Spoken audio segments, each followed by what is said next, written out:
प्यार विद चमन के इस ऑनलाइन प्लेटफॉर्म पे आप लोगों का स्वागत है। आप लोगों ने जो मेरे पहले वीडियो को अपना प्यार और आशीर्वाद दिया, उसे पाकर मैं गदगद और उत्साहित हूँ। आप लोग वीडियो का थंबनेल देखकर जान गए होंगे कि इस वीडियो बनाने का मुख्य उद्देश्य आप लोगों को सेना में भर्ती होने की जानकारी से जोड़ना।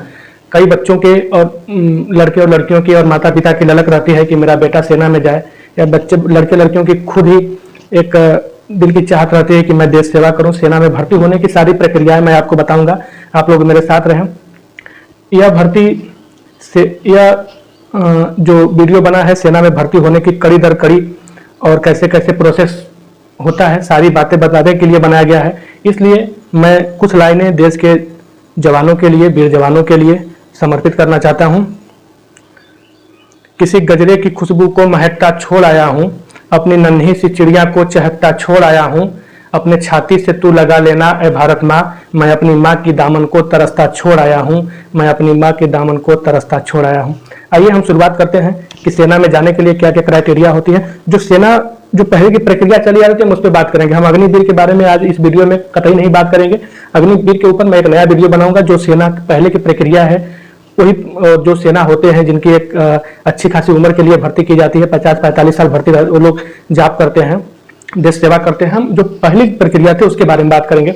आइए शून्य से शिखर की ओर हम लोग जाने की कोशिश करते हैं। जैसा कि आप लोगों को पता है कि एसएससी एक संस्था है, इसका मुख्यालय नई दिल्ली में है। एसएससी ही एक भर्ती कराती है एसएससी जीडी नाम से।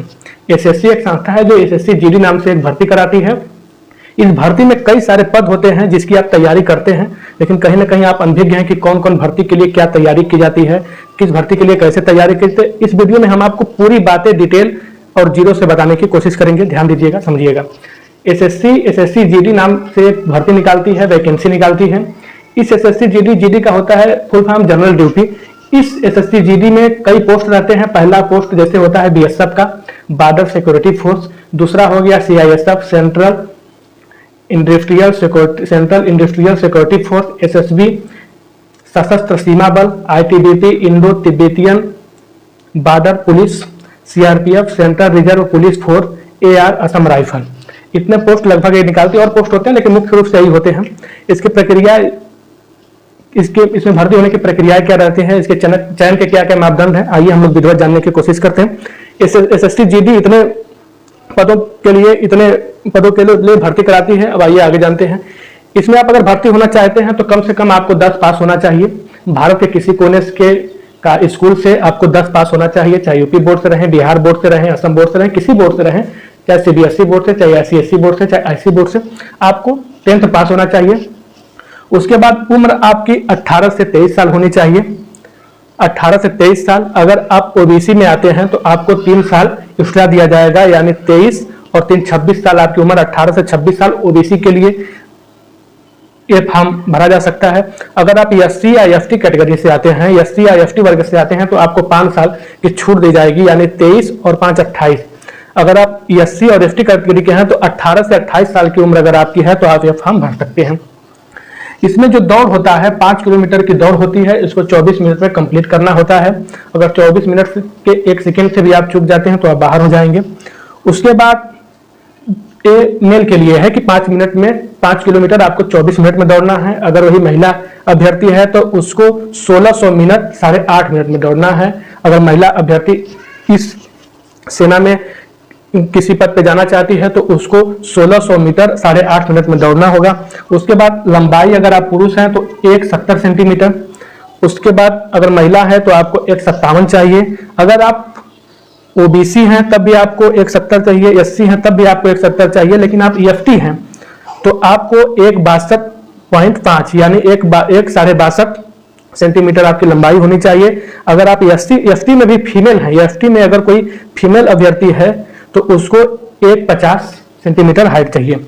आइए बात करते हैं सीना के बारे में। अगर नॉर्मल सीने का माप लिया जाए तो आपका 80 सेंटीमीटर होना चाहिए, लेकिन आपको 5 सेंटीमीटर फुलाना अनिवार्य है, तो 80 से 85 सीना होना चाहिए आपका। सैलरी की बात करते हैं तो सैलरी इसकी लगभग 40 से 45 हजार के बीच में शुरू होती है।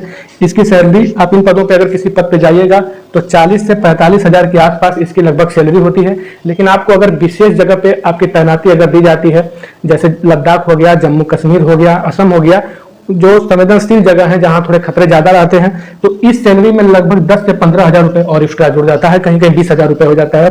तो अगर आपकी पोस्टिंग जम्मू कश्मीर, लद्दाख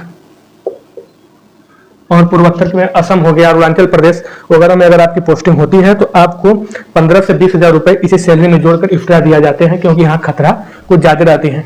आप इस चीज को जान गए, सारी मापदंड जान गए। आइए बात करते हैं। इसका फॉर्म लगभग साल में एक बार हमेशा निकल जाता है, अच्छी खासी भर्ती आती है। इसका फॉर्म जो होता है जोन वाइज निकलता है। आप उत्तर प्रदेश के हैं तो आप उत्तर प्रदेश के जोन से भरेंगे, आप दूसरे प्रदेश के हैं तो दूसरे जोन से भरेंगे, जिस प्रदेश के हैं आप उसी जोन से फॉर्म भरेंगे। और इस फॉर्म भरने का फीस मात्र 100 रुपए रहती है। इसकी परीक्षाएं ऑनलाइन होती है। आइए परीक्षाएं के बारे में जान लेते हैं। इसको मिटा देते हैं, अगर आप लोग स्क्रीनशॉट लेना चाहते हैं तो ले सकते हैं।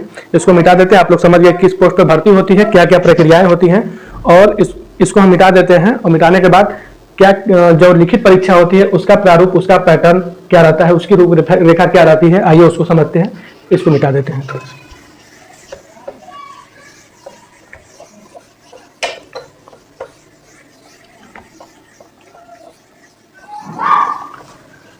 बस आप लोग इसी जोश और जुनून के साथ मेरे साथ लगे रहिए। मैं एक कसक बाकी नहीं छोड़ूंगा आप लोग के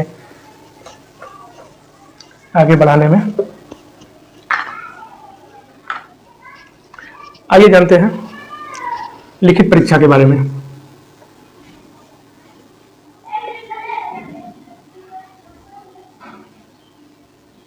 राइटिंग पे मत जाइएगा, कुछ इसमें प्राकृतिक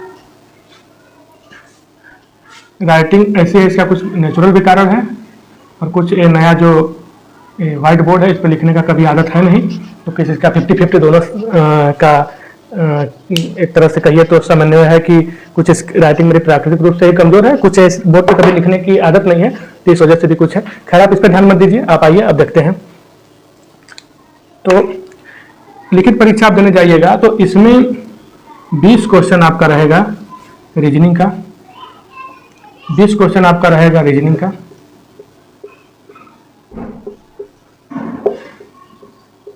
ये 20 क्वेश्चन होंगे टोटल 40 नंबर के। एक क्वेश्चन होगा 2 नंबर का। 20 क्वेश्चन 40 नंबर के। कलर चेंज कर लेते हैं। दूसरा आपका होगा सामान्य ज्ञान। सामान्य ज्ञान भी होगा 20 नंबर का। 20 क्वेश्चन होगा सामान्य ज्ञान। इसको सामान्य अध्ययन कर देते हैं, ज्यादा बेहतर रहेगा कहने में, सामान्य अध्ययन। ठीक, ये भी होगा आपका 20 क्वेश्चन 40 नंबर का। तीसरा इसमें पूछता है 20 क्वेश्चन गणित का। ये भी 20 क्वेश्चन होता है 40 नंबर का। एक क्वेश्चन 2 नंबर का होता है। और चौथा ये पूछते हैं 20 क्वेश्चन पूछते हैं हिंदी या अंग्रेजी। इसमें से आप 20 क्वेश्चन में से जो इच्छा करें वो आप कर सकते हैं अपनी योग्यता के अनुसार या अपने सामर्थ्य के अनुसार। ये भी हो गया 40 नंबर का। टोटल एक क्वेश्चन हो गया मेरा 20 चौके 80 नंबर। देखा जाए तो हो गया 40 चौके 160। ये 80 क्वेश्चन पूछते हैं हमसे 160 नंबर का, क्योंकि एक क्वेश्चन 2 नंबर का होता है और हमको समय मिलता है इसमें टोटल 60 मिनट। यहां लिख देते हैं समय टोटल 60 मिनट यानी 1 घंटा। 1 घंटा समय मिलता है। इसको करने के बाद इसमें नेगेटिव मार्किंग यानी कि नेगेटिव मार्किंग होती है 1/4 की। अगर आप नेगेटिव मार्किंग होती है 1/4 की। अगर आप 4 क्वेश्चन गलत कर दीजिएगा तो आपका एक सही उत्तर भी कट जाएगा। ये नेगेटिव मार्किंग एक 1/4 की होती है। अब इसके मेरिट के बारे में जान लेते हैं। आपका टोटल हो गया 160 क्वेश्चन। 160 क्वेश्चन में अगर आप 100 पिछली बार की हम बता रहे हैं, पिछली बार जो मेरिट जितनी गई थी 134-35 क्वेश्चन के आसपास अगर आप रहते हैं, अगर आप उत्तर प्रदेश के हैं तब आप एक बार जान लीजिए कि सबसे ज्यादा अगर मेरिट जाती है तो उत्तर प्रदेश की हो जाती है। असम मौसम की मेरिट बहुत कम जाती है, वहाँ 80-90 में हो जाता है, क्योंकि वहाँ के लोग, वहाँ भर्ती अच्छी खासी निकलती है, वहाँ कुछ लोगों के लिए सीट रिजर्व भी रहती है, इसलिए वहाँ की मेरिट कम जाती है। और सबसे ज़्यादा मेरिट देखी जाए तो उत्तर प्रदेश की जाती है। तो अगर आप 134-35 नंबर अगर 160 नंबर में से ला देते हैं तो आप रिटन एग्जाम में क्वालिफाई कर जाएंगे। जैसे आप रिटन एग्जाम पास कीजिएगा तो आपको शारीरिक परीक्षा के लिए जो होती, आपको जैसे बताया था, उसमें दौड़ था, दौड़ थी, लंबाई, उसके बाद सीना की माप, जो भी उसमें शारीरिक मापदंड था उसको आप पास करेंगे। शारीरिक परीक्षाएं पास करने के बाद आपको मेडिकल से गुजरना होगा। मेडिकल में आप अगर फिट बैठते हैं तो उसके बाद एक फाइनल मेरिट बनती है। फाइनल मेरिट के बाद उसमें अगर आपका नाम आ जाता है तो आपका सिलेक्शन फाइनल हो जाता है। उसके बाद आप जिस पोस्ट पे अप्लाई करना चाहते हैं उसमें उस पोस्ट पे अप्लाई करेंगे। अगर मेरिट आपकी अच्छी रहती है तो जो पोस्ट आप चाहिए, बीएसएफ, सीआरपीएफ, सीआईएसएफ, जो पोस्ट आपको चाहिए आपके पसंद का मिल जाएगा। अगर उसमें आपकी मेरिट अच्छी उतनी नहीं रहती है तो उसके नीचे के पोस्ट आपको दिए जाते हैं।